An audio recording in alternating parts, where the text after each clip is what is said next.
எல்லோருக்கும் வணக்கம். இன்றைக்கு பிறந்த நாள் மற்றும் திருமண நாள் காண இருக்கின்ற அனைவருக்குமே என்னுடைய வாழ்த்துகள். உங்களுடைய வாழ்க்கையில் நீங்கள் அனைத்து நலங்களும் வளங்களும் கிடைக்கப்பெற்று நீடூழி வாழணும்னு சொல்லிட்டு நான் இறைவன் கிட்ட பிரார்த்திக்கிறேன். இந்த காணொளியை காண்கின்ற அனைவருக்குமே இந்த நாள் இனிய நாளாக அமையட்டும். நமக்கு ஏற்ற மாதிரி மக்களுக்கு ஏற்ற சீதோஷ்ண நிலையை தரக்கூடியது பார்த்திங்கன்னா இந்தியாவில் இருக்கக்கூடிய கிளைமேட்டை. இப்போது வெளிநாட்டில் வாழ்கிறவங்கெல்லாம் இந்த வெயில் கொஞ்சமாவது நம்ம உடம்பு மேலே படாதான்னு சொல்லிட்டு எல்லாம் கடற்கரையெல்லாம் படுத்துக்கிட்டு இருக்கிறது எல்லாம் பார்த்துருப்பீங்க. ஆனால் சிலருக்கு இந்த வெயில் ஒத்துக்காமல் கொப்புளங்கள் வைக்க ஆரம்பிச்சிரும், வேர்க்குரு நிறைய வர ஆரம்பிச்சிரும், அப்புறம் தோல்லெல்லாம் அசௌகரியங்கள் ஏற்படும், உடம்புலையே உள்ளர பார்த்திங்கன்னா தக தக தகன்னு ஒரு சிலருக்கு எரியும். எரியுதேம்பாங்க.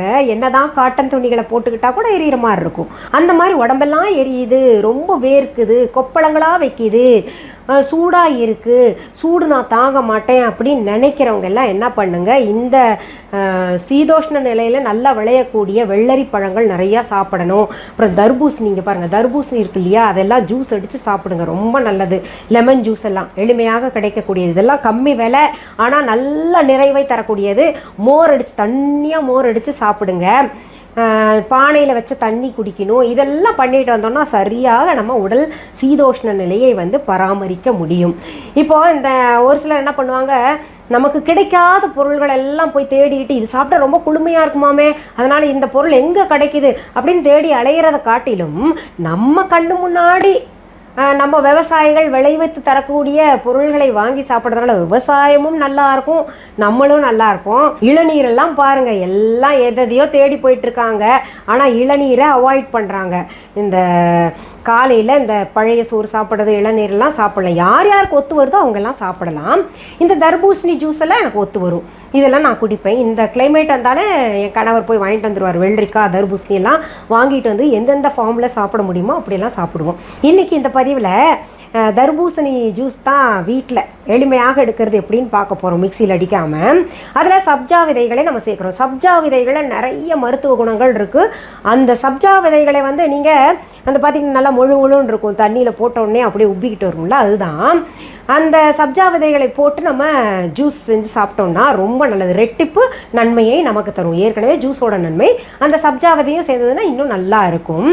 இப்போ நீங்கள் நினைப்பீங்க இதெல்லாம் எங்களுக்கு தெரியாது, இதெல்லாம் போட்டிங்களான்னு. உங்களுக்குன்னு தெரியும், நான் நினைவுபடுத்துகிறேன், அவ்வளோதான். நிறைய விஷயங்கள் பார்த்திங்கன்னா நம்ம கிச்சன்லேயே நிறைய பொருள்கள் இருக்கும், நமக்கு சுலபமாக கிடைக்கக்கூடிய பொருள்களை அதை மறந்துடுவோம், அப்புறம் எங்கே இருக்குதுன்னு தேடுவோம். அதனால் நினைவுபடுத்தும் விதமாகத்தான் இந்த மாதிரி பதிவுகள். சரி, இந்த சப்ஜா விதையெல்லாம் எங்கே கிடைக்கும் அப்படின்னு கேட்டிங்கன்னா நம்ம viha.online இருக்குது. புதுசாக பார்க்குறவங்க கூகுளுக்கு போங்க, www.viha.online, தமிழ்லேயே கொடுத்துருக்க ஸ்பெல்லிங், அதை பார்த்துட்டு டெக்ஸ்ட் பண்ணுங்கள் சப்ஜா விதை. அங்கே ஆப்ஷன் பார்த்துட்டு நீங்கள் வாங்கிக்கோங்க. சர்ச் பகுதியிலேயே சப்ஜா விதை அப்படின்னு டெக்ஸ்ட் பண்ணலாம். இது நாட்டு மருந்து பொருள்கள் அப்படின்ற தலைப்புக்கு கீழேயும் பார்க்கலாம். நீங்கள் விஹாஸ் நியூ ப்ராடக்ட்ஸ் அப்படின்ற தலைப்புக்கு கீழேயும் பார்க்கலாம். சரி, இப்போ நம்ம ஜூஸ் கையில் புழிஞ்சு எப்படி எடுக்கலான்றதை பார்ப்போம். இப்போது ஹெல்த் ட்ரிங்க்ஸ் 3வது இன்றைக்கி பார்க்க போகிறோம் இல்லையா, அதற்கு தேவையான இன்க்ரீடியன்ட்ஸ் என்னென்னு பார்த்துடலாம். அது தர்பூசணியை வச்சு செய்ய போகிறேன். நம்ம நிறைய விளைச்சல் இப்போ இருக்கும் கோடை காலத்தில்.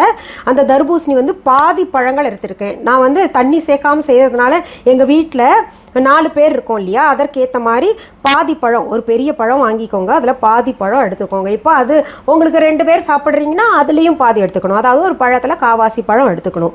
அது எடுத்து வச்சுக்கோங்க ஒரு பவுலில், க்யூப்ஸ் மாதிரி. அதாவது இந்த சதைப்பகுதி இருக்கு இல்லையா, அதை எடுத்துக்கோங்க. அந்த கொட்டையோடு இருக்கட்டும், பரவாயில்ல. அதுக்கு சப்ஜா சீட்ஸ், இது சேர்த்துக்கிட்டோம்னா உடம்புக்கு ரொம்ப நல்லது. சப்ஜா சீட்ஸ் பார்த்திங்கன்னா டோட்டலாகவே ஸ்கின்க்கு எல்லாத்துக்குமே நல்லது. அது உங்களுக்கு தனியாக சொல்கிறேன் பதிவு. இந்த சப்ஜா சீட்ஸ் பார்த்திங்கன்னா 2 டீஸ்பூன் எடுத்துக்கோங்க. அதில் சப்ஜா சீட்ஸ் மூழ்கிற அளவுக்கு தண்ணி ஊற்றிடுங்க. அது பார்த்திங்கன்னா நல்லா புசுன்னு கொஞ்சம் நேரத்தில் உப்பிட்டு வரும். இது துளசி விதையிலேருந்து எடுக்கக்கூடிய சீடு, அதனால் பார்த்திங்கன்னா நிறைய மருத்துவ குணங்கள் இருக்குது. இப்போ இதை ஒரு 5 நிமிஷம் நல்லா அந்த புசுன்னு ஊறி வருது இல்லையா, நல்லா ஊறணும். பாதி ஊறுற மாதிரி இருக்கக்கூடாது. அவங்களுக்கு தெரியும், ஐஸ்கிரீம்லலாம் அந்த காலத்தில் நிறைய ஜூஸ்லலாம் குடிச்சிருப்போம். இந்த கோடை காலங்களில் ரொம்ப பயன்படுத்துவாங்க. இதை நல்லா ஸ்பூன் போட்டு கலந்துட்டு ஒரு ஓரத்தில் வச்சுருங்க. நல்லா விரிஞ்சு வந்தோடனே உங்களுக்கு காமிக்கிறேன். இப்போ நம்ம ஜூஸ் எடுக்கலாம். இப்போ இந்த பழங்களை நல்லா கை கழுவிட்டு கையை போட்டு பிசைஞ்சும் எடுக்கலாம். இல்லை இப்படி மேஷர் வச்சுருந்தீங்கன்னா இப்படி கூட எடுத்துக்கலாம். இல்லை ஒரு கரண்டி எடுத்துக்கோங்க, நல்லா தட்டையான கரண்டி எடுத்துகிட்டு இப்படி நல்லா இப்படி பண்ணிக்கோங்க. இது மிக்சியில் போட்டு அரைச்சோன்னா அந்த கொட்டையோட சுவையும் வந்துடும். அதனால் நம்ம இப்படி தான் பண்ணணும். இதை விட உங்களுக்கு கையில் செஞ்சிங்கன்னா ரொம்ப சுலபம், நல்லா வந்துடும். கை போட்டு செய்கிறது பாருங்கள், இப்படி செய்யலாம்.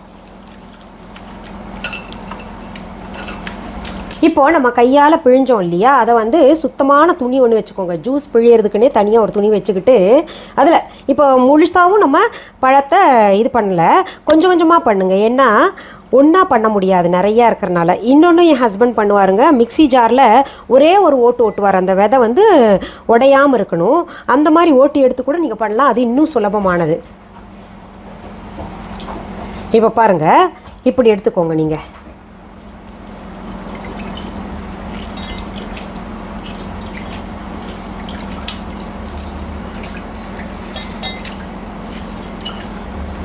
எல்லா பழங்களையும் துண்டுங்களெல்லாம் இப்படி தான் நசுக்கி நசுக்கி நீங்கள் எடுத்துக்கணும்.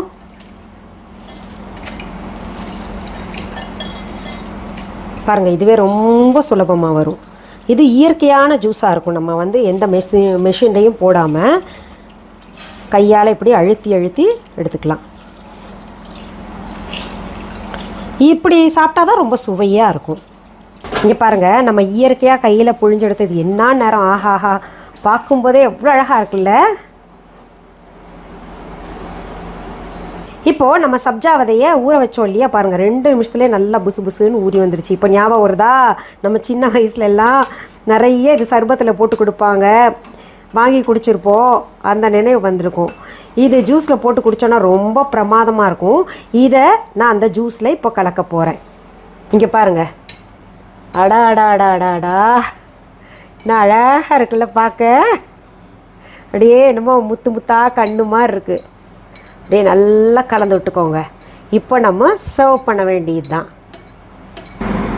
இப்போ பாருங்கள், ஆஹாஹா, என்ன அழகு பார்த்தீங்களா, சூப்பராக இருக்கும். இப்படி குடிச்சு பாருங்கள், உடம்புக்கும் நல்லது, இதை குழந்தைங்க விரும்பி குடிப்பாங்க. நான் சொன்ன மாதிரி இந்த சீசனல் ஃப்ரூட்ஸ் வந்து சாப்பிடணும்னு சொன்னேன் இல்லையா, இது சருமத்திற்கும் நல்லது, ஆரோக்கியத்திற்கும் நல்லது.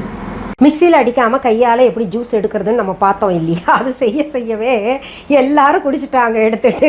ரொம்ப பேருக்கு இது கொண்டாங்க, நல்ல நேரமாக பார்த்து போட்டிங்கன்னு சொல்லிட்டு நானும் குடிச்சிட்டேன், என் வீட்டுக்காரர் எடுத்துட்டாரு, என் பொண்ணுங்களும் எடுத்துகிட்டு போயிட்டாங்க.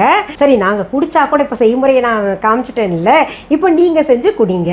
மீண்டும் அடுத்த பகுதியில் வேற ஒரு நல்ல தலைப்போட உங்களை எல்லாம் சீக்கிரத்தில் சந்திக்கிறேன். அது வரைக்கும் நன்றி, வணக்கம். அன்பான வாடிக்கையாளர்களே, உங்கள் விஹா ஸ்டோரில் பூஜை பொருட்கள், சிலைகள், ராசிக்கற்கள், வாஸ்து பொருட்கள், விதைகள், பாரம்பரிய அரிசி வகைகள், சிறுதானியங்கள், ஆர்கானிக் பொருட்கள், மூலிகை எண்ணெய், மளிகை பொருட்கள், மரச்செக்கு எண்ணெய், மரப்பொருட்கள், வெள்ளி ஆபரணங்கள், கிஃப்ட் ஆர்டிகல்ஸ், காட்டன் மற்றும் பட்டு புடவைகள், காட்டன் சுடிதார்கள், பட்டு பாவாடை, குழந்தைகளுக்கான விளையாட்டு பொருட்கள், ஹை குவாலிட்டி இமிடேஷன் நகைகள், வீட்டு உபயோக பொருட்கள், ஜூட் பேக்ஸ், ஹேண்ட்மேட் சோப்ஸ், அழகு சாதன பொருட்கள், சிறுதானிய பிஸ்கெட்டுகள், ஹோம் அப்ளையன்சஸ், இன்னும் பற்பல பொருட்கள் விற்பனைக்குள்ளது. விஹா ப்ராடக்ட்களை நீங்கள் வாங்க விரும்பினால் அது எங்களுடைய viha.online வெப்சைட் மற்றும் சென்னை ராஜா அண்ணாமலைபுரத்தில் உள்ள எங்கள் விஹா ஸ்டோரில் மட்டுமே கிடைக்கும் என்பதை தெரிவித்துக் கொள்கிறோம். வேறு எந்த ஆன்லைன் வெப்சைட்களிலும் விஹா ப்ராடக்ட்கள் விற்பனைக்கு கிடையாது என்பதை நீங்கள் கவனத்தில் கொள்ள வேண்டும். எங்கள் விஹா ஸ்டோரின் விலாசத்தை கண்டறிய கூகுள் மேப்ஸில் விஹா ஸ்டோர் என்று டைப் செய்தால் வழியை கண்டறியலாம். www.viha.online வெப்சைட்டிலும் விஹா ஸ்டோரின் அட்ரஸ் உள்ளது.